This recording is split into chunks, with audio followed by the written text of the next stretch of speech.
It's been hard.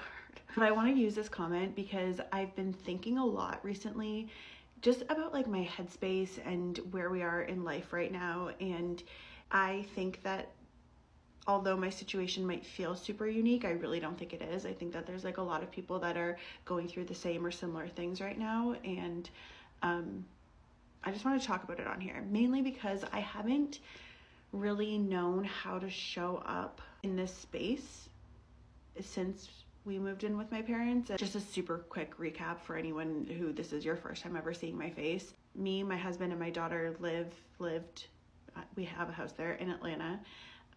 He got a job in New York. We were using Toronto or area as a stepping stone. That's where I'm from, staying with my parents. He's in New York. Me and my daughter are here. We kind of expected our house to sell like, I don't know, within the first month or two, and it's been since January. It's now May, and we haven't had a single bite, and we're just kind of like in this interim period. And since we've been here, I just haven't been in the best headspace. And the way that I can describe it is like that time in between Christmas and New Year's where like nothing really feels real and you're like waiting to get back to your life. It's kind of what I feel like all the time. I'm like waiting for my life. But that's changing. I'm like taking the bull by the horns and like not to get too woo woo, but like, here we go. Follow me for a second. I guess this might be like some existential thinking, but I have been thinking a lot recently of like, this is your one life.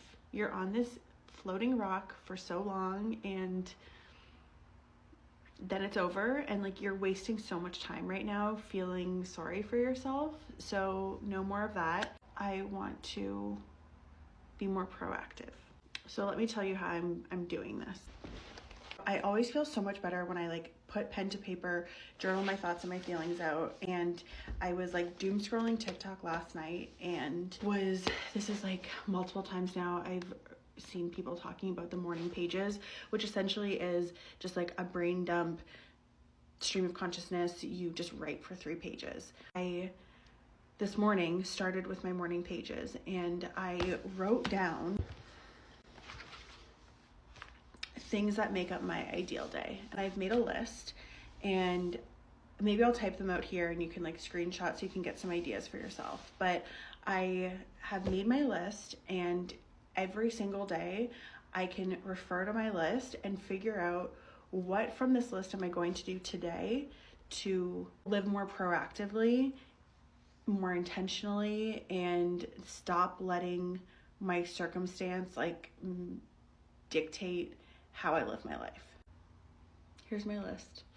And this is like obviously evolving. I feel like I have a child who has such an unpredictable sleep schedule, and I think a lot of moms can relate to this, that like every day is so different just on like when she's gonna sleep, how long she's gonna sleep for, that there's like no structure to my day because of that. And I think I'm pretty good at like going with the flow. All good, and we're both happy, but I think having a little more structure to my days and like doing things for myself that make me happy will in turn result in just like, again, that like more intentional living. We also just signed a lease for an apartment in Brooklyn for the summer.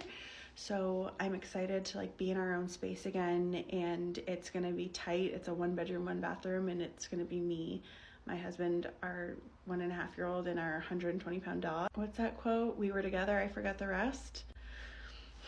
If you stuck around this long, I will be sure to keep you guys updated with how this is all going.